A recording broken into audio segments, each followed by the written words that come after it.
Ready start.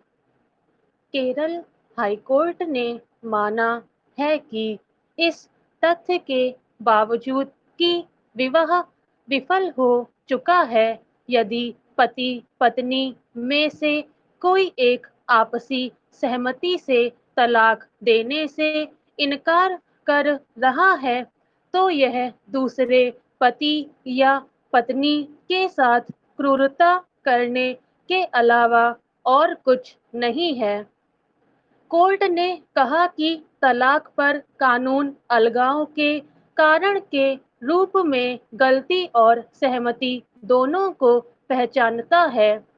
जब दोनों पक्ष विचारों के अंतर्निहित मतभेदों के कारण एक सार्थक वैवाहिक जीवन जीने में असमर्थ हैं और एक पक्ष अलगाव के लिए तैयार है और दूसरा पक्ष आपसी अलगाव के लिए अपनी सहमति नहीं दे रहा है, तो यह तथ्य अलगाव की मांग करने वाले जीवन साथी के लिए मानसिक पीड़ा और क्रूरता का कारण बनेगा। बेंच ने इस बात पर जोर दिया कि अगर रिश्ता पूरी तरह से खराब हो चुका है, तो कोई भी व्यक्ति दूसरे व्यक्ति को कानूनी बंधन और रिश्ते में बने रहने के लिए मजबूर नहीं कर सकता है। वर्तमान मामले में पत्नी ने प्रतिवादी पति के पक्ष में क्रूरता के आधार पर दी गई तलाक की डिक्री को चुनौती देते हुए एक अपील दायर की थी।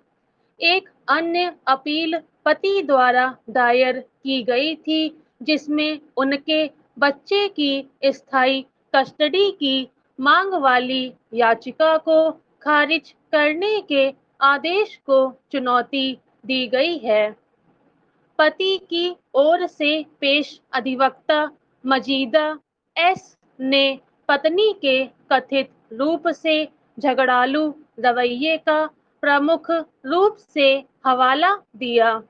हालांकि पत्नी का प्रतिनिधित्व करने वाले अधिवक्ता Jacob P Alex, Joseph P Alex और मनुशंकर पी ने उनकी ओर से किसी भी प्रकार के दुर्व्यवहार से इनकार किया और तर्क दिया कि पति आवश्यक देखभाल और भावनात्मक समर्थन देने में विफल रहा है और उसने गर्भावस्था के दौरान भी अपनी पत्नी का ख्याल नहीं रखा।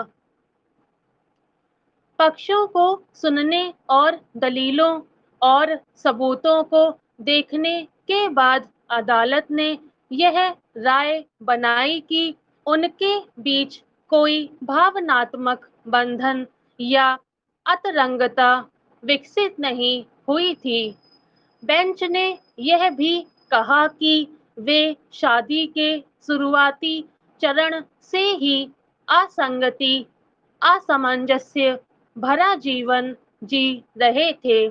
शायद शादी के समय वे एक दूसरे से काफी दूर के स्थानों पर रह रहे थे, इसलिए इस तरह का आपसी अलगाव विकसित करने में बाधा उत्पन्न हुई है। वैवाहिक संबंध समय के साथ मजबूत बनते हैं, जो स्वाद, दृष्टिकोण, मनोभाव आदि में अंतर के सामंजस्यपूर्ण संयोजन पर आधारित होते हैं।